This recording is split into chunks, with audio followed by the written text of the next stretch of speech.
इन्होंने सरकारें ऐसे ही बनाई कि कर्जे माफ करेंगे और वहां अब लोग इनको कभी माफ नहीं करेंगे, ऐसी स्थिति उत्पन्न हो गई है। इसलिए मैं कहना चाहता हूं, झूठी बातें और बड़े बड़े वादे करने इनका काम हो सकता है। हमने जो कहा था उससे ज़्यादा करके दिखाया है और हमें पूर्ण विश्वास है कि हिमाचल की जनता भारतीय जनता पार्टी का साथ भी देगी, क्योंकि हिमाचल के चहुमुखी विकास में हिमाचल के अधिकारी कर्मचारियों से लेकर आम जनता भी पूर्ण सहयोग करेगी।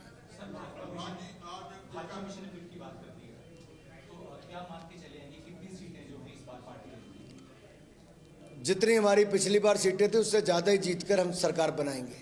अगर 2014 में मोदी जी की सरकार बनी 282 सीटों के साथ, तो 2019 में 303 सीटें जीते। उत्तर प्रदेश में हमने फिर वापस सरकार भारतीय जनता पार्टी की बनाई, इतिहास बनाया। उत्तराखंड में हमने वापस सरकार बनाई, मणिपुर में वापस सरकार बनाई, गोवा में तीसरी बार सरकार बनाई।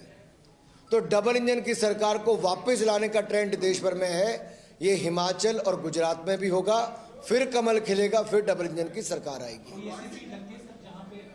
अगला क्वेश्चन किसी और का, फिर वापस आपके पास आ जाए।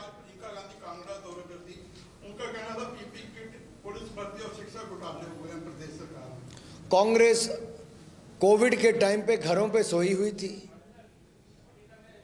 इनके कार्यकर्ताओं और आम जनता तक भी हम लोगों ने जाकर मास्क बांटना, राशन बांटना, दवाइयां देना, वैक्सीन देना और वैक्सीन के बारे में जानकारी देना, सैनिटाइजर देना, ये भारतीय जनता पार्टी के कार्यकर्ताओं ने सेवा भावना के साथ पूरे देश भर में किया। ये लोग तो भय पैदा करने वालों में से थे। राहुल गांधी जी का वीडियो निकाल कर देखिए, वो वैक्सीन के बारे में भ्रम पैदा करते थे, खुद विदेश जाते थे, लेकिन हिंदुस्तान की जनता को वैक्सीन लेने के लिए डराते थे। ये विपक्ष के नेताओं की स्थिति थी, लेकिन ये मोदी जी पर लोगों का विश्वास था, तो वैक्सीन 200 करोड़ से ज्यादा देश ने लगाई भी। आज उस स्थिति से बाहर निकले हैं। प्रियंका जी, राहुल जी जो यात्रा कर रहे हैं वो भारत के टुकड़े टुकड़े करने वाली गैंग के साथ कर रहे हैं, इसलिए शायद आप उस यात्रा में नहीं जुड़ी हैं, या भाई ने बहन को याद ही नहीं किया है। ऐसा क्या कारण है कि भाई बहन की बन नहीं रही, या उसको यात्रा में चाहते नहीं है? क्या कारण है कि 1.5 महीना हो गया वो वहां कहीं दिखी नहीं? लेकिन जो पोस्टर लगाते थे, a country without a post office, एक ऐसा देश जिसका नामो निशान ना हो, जो नारा लगाते थे देश के टुकड़े हों हजार, इंशाल्लाह इंशाल्लाह, उनको साथ में यात्रा में लेकर चले हैं। ये कांग्रेस का असली चेहरा दिखाता है। सर, बात उठी है बीते 2 दिनों से कि अंतिम ब्रह्मास्त्र के रूप में कुछ विजन डॉक्यूमेंट में कल जो मोदी जी आ रहे हैं सुंदरनगर में, तो कुछ कर्मचारियों को लेकर कोई बड़ी घोषणा कर सकते हैं। कुछ आपके पास ऐसी जानकारी है?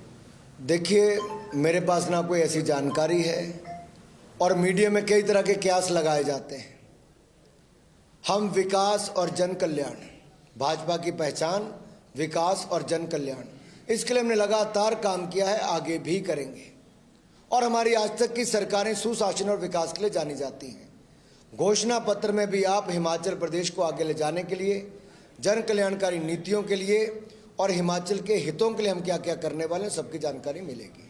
ठाकुर जी, आम आदमी पार्टी कह रही है कि ज्यादा फोकस गुजरात में है, हिमाचल में नहीं है, कितना प्रभाव है, क्या किस तरह दिखती है? हिमाचल की जनता बहुत समझदार है और केजरीवाल जी को थोड़ी समझ आ गई थी। हिमाचल की दुकान काफी पहले बंद करके चले गए। कल आए थे तो आते ही सिर फोड़ के गए हैं बहुत सारे लोगों का। सोलन में जो हुआ वो देवभूमि में इस तरह से चुनाव नहीं होते हैं जी। आपने तो कई चुनाव कवर किए।